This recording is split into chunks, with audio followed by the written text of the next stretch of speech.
মেয়েটি বলল, আমার তো জীবনটাই শেষ। তখন বলল, আমি তো মরে যাব। আমি বললাম, মরে গেলে কিন্তু জীবনের সমস্যার সমাধান হয় না। তুমি তোমার নিজের জীবনটা নিজেই নষ্ট করছো। আমি এতে কোনো দায় নেই।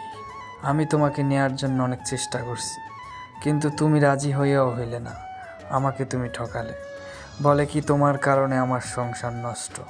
তুমি যদি আমার জীবনে না আসতা, তখন আমার সংসারটা নষ্ট হতো না।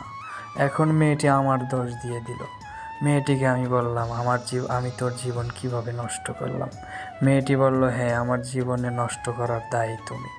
তারপরে মেয়েটি আমাকে হুটহাট করে বলে যে, আমি যদি মরে যাই দোষ তোমার। এখন কিভাবে দোষ আমার হয় আমি বলতেছি। সে বলতেছে, হ্যাঁ, তোমার কারণে তোমাকে ভালোবাসা আমার সব কিছু শেষ হয়ে গেছে। আমি বললাম যে, তুমি যদি আমাকে ভালোই বাসতে তাহলে তুমি আমাকে ছেড়ে কেন বিয়ে করলে? তখন মেয়েটি বললে কি, যে আমি বিয়ে করছি আমার রাগের মাথায় বিয়ে করছো, তোমার জীবন তুমি নষ্ট করছো। তখন কি দোষ আমার? বলে, হ্যাঁ, তোমার দোষ। তোমার জন্য আজকে আমার সংসার নষ্ট হইতেছে। এখন আমি কি করব?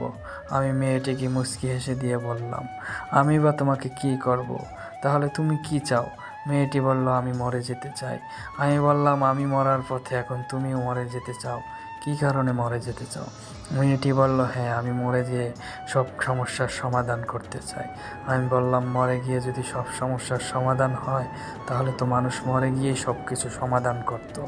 তখন মেয়েটি বলল, আমি যদি মরে যাই, ওই চিরকুটি তোমার নামটি লিখে যাব, যে সব দায় তুমি।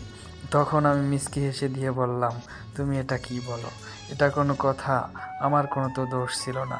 মেয়েটি বলে, হ্যাঁ, সব দোষ তোমার। তোমার কারণে আমার এই অবস্থা সংসারের। আমি বললাম, আমার কোনো এ জায়গায় কোনো দোষ নেই। মেয়েটি বলল, হ্যাঁ, সব দোষ তোমার। আমি বললাম, আমার কি দোষ? তখন বলে যে, হ্যাঁ, তোমারই তো দোষ। তোমার জন্যই তো আমার সংসার নষ্ট, আমার সব কিছু শেষ। ও না জানতো আর আমার সংসারটা নষ্ট হতো না।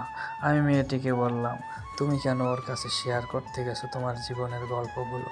তুমি চুপচাপ থাকতা, তখন তো আর জানতো না। তখন আবার মেয়েটি বলে কি, আমি কি করব বুঝতে পারতেছি না। আমি বলি, তুমি কি করবে? তুমি তো যা করার তো কইরাই দিছ, আর তুমি কি করবে? তুমি আমার জীবনটারে আর কি করতে চাও? আমি বলতেছি মেয়েটিকে। মেয়েটি বলে, তোমার জীবন নিয়ে আমি খেলাধুলা করিনি। তারপরও সে অপরাধ করে, আমার অপরাধ মানতেছে না, আমার দোষ দিতেছে বারে বারে। তখন মেয়েটি আমাকে হুমকি দামকি দিচ্ছে, বলে, তুমি আমাকে কিভাবে বিয়ে করো আমি জানি না।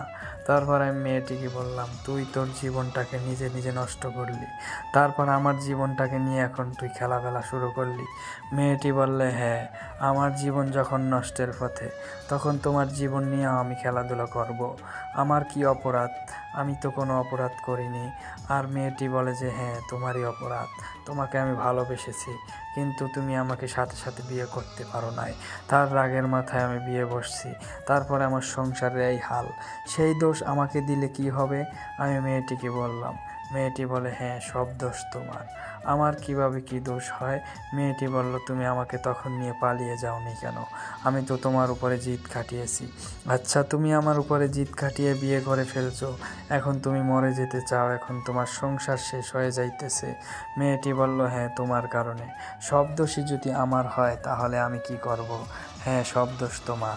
আমি যদি মরে যাই, তখন আমার চিরকুটে লিখে যাব তোমার নাম। তখন আর তোমাকে কেউ রেহাই দিবে না, আমার আব্বা আম্মা তোমাকে বাজিয়ে দিবে। আমি মেয়েটিকে বললাম যে, আমি তো কোনো অপরাধ করিনি, আমাকে কি কারণে বাজাইবে তোমার বাবা মা? মেয়েটি বলল, তুমি আমাকে নিয়ে যাও। আমি বললাম, আর কখনো সম্ভব না। তুমি যদি আমাকে জেলেও পচাও, তারপর আমি তোমাকে নিতে পারবো না। মেয়েটি বলল, এটা কেমন কথা? আমি বললাম যে, তোমার ওই সংসারটাই তুমি ধরে রাখো, তুমি সংসারটা নষ্ট করিও না। মেয়েটি বলে, আর পারবো না।